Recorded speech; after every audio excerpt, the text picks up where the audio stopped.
दिवाली का आज मैं एक आपको ऐसा सिग्निफिकेशन शेयर करूँगा, जो आपने कहीं पे भी सुना नहीं रहेगा। दिवाली का महत्व सिर्फ़ त्योहार तक नहीं है, वो महत्व तिथि का है। तिथि जो भारतीय पद्धति है तारीख देखने की, ये 5 दिन सिर्फ़ हम त्योहार मनाने के लिए नहीं है, हर एक दिन का महत्व है यहाँ पे। यहाँ पे हम थैंक्सगिविंग जैसा होता है हमारा, फॉरगिवनेस भी है, कहीं-कहीं पे भारत बहुत बड़ा प्रदेश है और यहाँ पे हर एक त्योहार को अपने रीजनल के हिसाब से भी मनाते हैं। लेकिन पूरा भारत ये एक ही त्योहार क्यों मनाता है? पहला तो इसका सिग्निफिकेशन समझना है तो एक हिंट दे देता हूँ। ये त्योहार है भारत के अंदर ज़्यादातर जितने भी देश, प्रदेश हैं, जितने भी स्टेट्स हैं, राज्य हैं, उनके नए साल या बा और जो हम कहते हैं हिंदू नववर्ष, जो अप्रैल, मार्च, अप्रैल के बीच में आता है, वहाँ से एग्ज़ैक्टली 180 और 190 दिन में है। 90 दिन के बाद आता है। 180 से 190 दिन के बाद आता है। तो और दिवाली वाली जो रात है, जो अश्विन महीने की अमावस्या है, वो डार्केस्ट नाइट कहलाई जाती है, यानी जो सबसे अंधेरे वाली रात है। भारत की परंपरा हज़ारों साल से है। हज़ारों साल से हम दिवाली मनाते आ रहे हैं, कोई ना कोई रीज़न से। यानी हम पूरी दुनिया पितरों के लिए जो प्रार्थना करती थी, तो पितरों को आराधना के लिए ये सबसे बेस्ट दिन है। इस दिनों में सूर्य और चंद्र दोनों ही पृथ्वी से पश्चिम की ओर रहते हैं।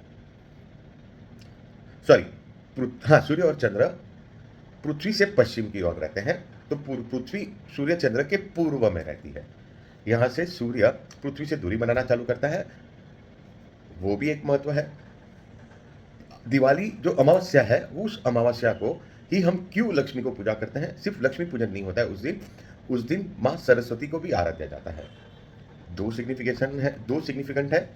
पहला सिग्निफिकेंट कि इस दिन अगर आप कुछ भी मैनिफेस्ट करते हो, कुछ भी यानी कोई भी फालतू चीज़ें मैनिफेस्ट नहीं, हम टारगेट सेट करते हैं दिवाली वाले दिन में। अगर आप गुजरात, राजस्थान के कल्चर के अंदर आप देखोगे, तो उस दिन लक्ष्मी पूजन के साथ-साथ सरस्वती पूजन भी करते हैं, जिसमें ये लोग नए साल के यानी व्यापारिक जो है, वो अपने नए साल के बुक्स के ऊपर लिखते हैं कि आने वाले साल में हम जहाँ पे हमें 1 लाख का मुनाफा हुआ था, आगे वो सवा यानी 25% का ग्रोथ मिले। ये हर एक बुक में लिखा हुआ रहता है।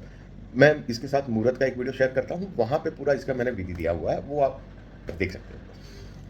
दूसरा, भारत एक खेती प्रधान देश है, इसके लिए इस दिन हमारे सारे जो खाता-बही है, वो बंद हो जाती है।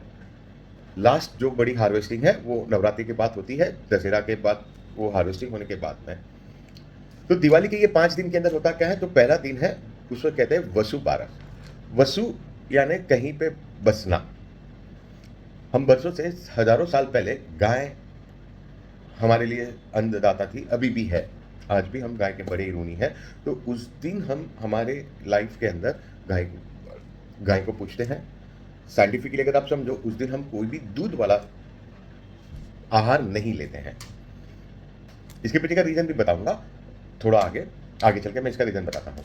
तो वसु बारस को भारत के अंदर महाराष्ट्र और गुजरात में, महाराष्ट्र में वाघ बारस कहते हैं, गुजरात में वाक बारस। वाक यानी मैं कोई गलती किया है, तो उसकी क्षमा याचना करने के लिए भी ये दिन है। तो वाक बारस के दिन में यानी वसु बारस के दिन में आप आपकी जो पूजा करते हो, वो पूजा करिए। उसके साथ में जो रिचुअल्स फॉलो करते हो, अगर आपसे कहीं पे कुछ गलती हुई है, किसी के साथ कोई बैर-ज़ैर हुआ है, तो उसको क्षमा करके आप जीवन के अंदर नई रोशनी ला सकते हैं। इसके लिए वसु बारस। वसु बारस के दूसरे दिन आता है त्रयोदशी, तेरस, धनतेरस जिसे कहते हैं। यहाँ पे धनतेरस का अर्थ होता है तीसरा, 13वां दिन कृष्ण पक्ष का, जहाँ पे एकदम अंधेरी रात अब आने वाली है। इसका सिग्निफिकेंस है, इस दिन प्रदोष होता है। प्रदोष का अर्थ हुआ कोई भी दोष से मुक्ति में लेना। त्रयोदशी जो शब्द है, उसका अर्थ ही होता है 3 दोषों से मुक्त होना। प्रदोष के दिन हम 3 दोषों से मुक्त होंगे।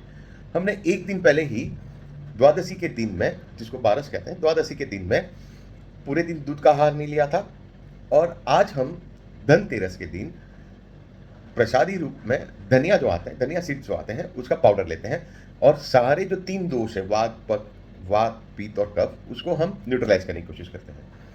ये त्रयोदशी का सिग्निफिकेंट होता है। और त्रयोदशी एक ऐसा दिन, वाघ बारस जो त्रयोदशी के पहले का दिन है, वाघ बारस के दिन हम क्या करते हैं, उस दिन सारे हिसाब किताब क्लियर कर देते हैं, जिससे जो भी लेती देती करनी है वो खत्म कर दी है हमने। ठीक है। फिर सब कुछ क्लियर हो गया, किसी से लेती ना लेना है, ना देना है, पैसे आके पड़े हुए हैं। तो जो त्रयोदशी के दिन हम कुछ ना कुछ खरीदते हैं उससे।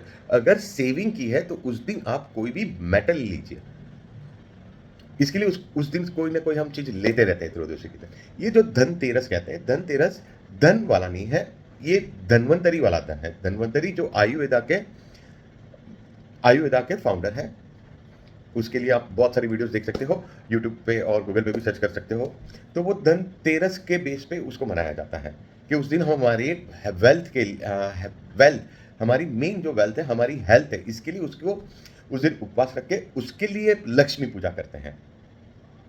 और उस लक्ष्मी पूजा में दूध, खीर, कोई भी दूध का आहार हम लेते हैं, जिससे कि हमने जो एक दिन पहले उपवास रखा था, हमने जो दूध का आहार नहीं रखा था, दूध का आहार नहीं किया था, तो ये आहार हम लेते हैं इसके अंदर। और ये लेने के बाद में हम हमारा फास्ट तोड़ते हैं और धनिया सीड का पाउडर लेते हैं। तो त्रयोदशी का यहाँ पे महत्व क्या हो जाता है कि जब सूर्य चंद्र पृथ्वी से पश्चिम की ओर है, जहाँ पे कॉस्मिक एनर्जीज कम है, तो हम अपने हेल्थ के लिए कामना करते हैं। और वो भी धनिया सीड लेके आप आपके रीजन के हिसाब से कुछ जो भी आपके वहाँ पे प्रचलित है वो कर सकते हैं। धन त्रयोदशी के बाद आते हैं काली चौदस। काली चौदस का यहाँ पे महत्व क्या हो जाता है, ये काली रात है, इसको रूप चौदस भी कहते हैं, कहीं पे छोटी दिवाली भी इसके साथ जुड़ी हुई है। उसके मुहूर्त थोड़े आगे पीछे रहते हैं, लेकिन रहती है छोटी दिवाली। इस दिन भारत के अंदर कहीं सब जगह पे एक चीज कॉमन पाई जाती है कि सब लोग अपने इष्ट देवता, अपने पितरों के लिए नैवेद्य करते हैं, यानी प्रसादी लेते हैं, उनके लिए उनकी कामना करते हैं और उनको याद करके प्रसादी रूप। और अपने घर के अंदर जो फाइनल जो है वो क्लीनिंग जो बाकी है, दिवाली आने वाली है दूसरे दिन, तो फाइनल जो क्लीनिंग करके, क्लीनिंग यानी यहाँ पे क्लीनिंग यानी साबुन बर्तन वाला, साबुन वाला नहीं, यहाँ पे क्लीनिंग यानी धूप दिया करके पूरे घर को स्पिरिचुअली उसको ग्रो करते हैं, स्पिरिचुअलिटी लेके आते हैं, पॉजिटिविटी उससे जनरेट करते हैं हम लोग। उसके बाद उसी दिन या उसके एक दिन बाद में महाराष्ट्र और दक्षिण के कुछ राज्यों के अंदर ऑयल बाथ करते हैं। महाराष्ट्र के अंदर एक पर्टिकुलर पाउडर बनाते हैं, जो पाउडर से वो लोग स्नान भी करते हैं। और दक्षिण भारत के अंदर ऑयल बाथ करते हैं। सब अपने अपने रीजन में जो ऑयल प्राप्त है उससे वो लोग बाथ लेते हैं, उनसे स्नान करते हैं और नए कपड़े पहन के दिवाली का त्यौहार मनाते हैं। फिर आती है अमावस्या की रात, जो दिवाली है। हमने कभी सोचा नहीं है कि पूरे साल भर में जो अमावस्या में हम कोई काम नहीं करते हैं, हमारा सबसे बड़ा त्यौहार अमावस्या को आता है। तो इस दिन यदि आप शाम के समय में, मैंने मुहूर्त दिए हुए हैं, शाम के समय में माँ लक्ष्मी को आराधना करते हैं। लक्ष्मी वर्ड जो है डिराइव किया गया है लक्ष्य से, यानी उस दिन आप कोई भी चीज अपना मैनिफेस्ट कर सकते हैं। मैनिफेस्टेड के साथ में रेजोल्यूशन ले सकते हैं कि मैंने ये लक्ष्य रखा है, ये टारगेट अचीव करने हैं, उसका एक नियम दिया गया है, वो नियम के बेस पे आप करिए, बहुत ही बरकत रहेगी। लक्ष्मी पूजन सिर्फ दिवाली का ब्लाइंडली कोई फॉलोइंग नहीं है। भारत एक ऐसा देश है जहाँ पे कोई भी चीज़ ब्लाइंडली फॉलो नहीं होती है, उसके हर एक के पीछे का सिग्निफिकेंस है।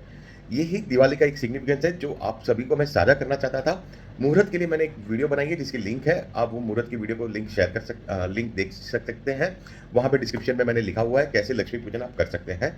तो ये दिन का ना कि सिर्फ त्यौहार सिर्फ मनाने के लिए नहीं मनाते हैं, इसके पीछे का सिग्निफिकेंस भी है जो बहुत ही कम लोग जानते हैं। तो ये त्यौहार का ज़्यादा में ज़्यादा आप फायदा लें और अपने जीवन को सफल बनाएं। आप सभी को दिवाली की शुभकामनाओं के साथ में ये वीडियो यहीं पे अंत कर रहा हूँ। आगे इसी प्रकार के सिग्निफिकेंट के लिए आप मुझसे जुड़े रह सकते हो। भारत एकदम ही साइंटिफिक देश है, आप मान के चलिए, सिर्फ हमें रिवील नहीं हुआ है। आप सभी को दिवाली की शुभकामनाओं के साथ नमस्ते, थैंक यू।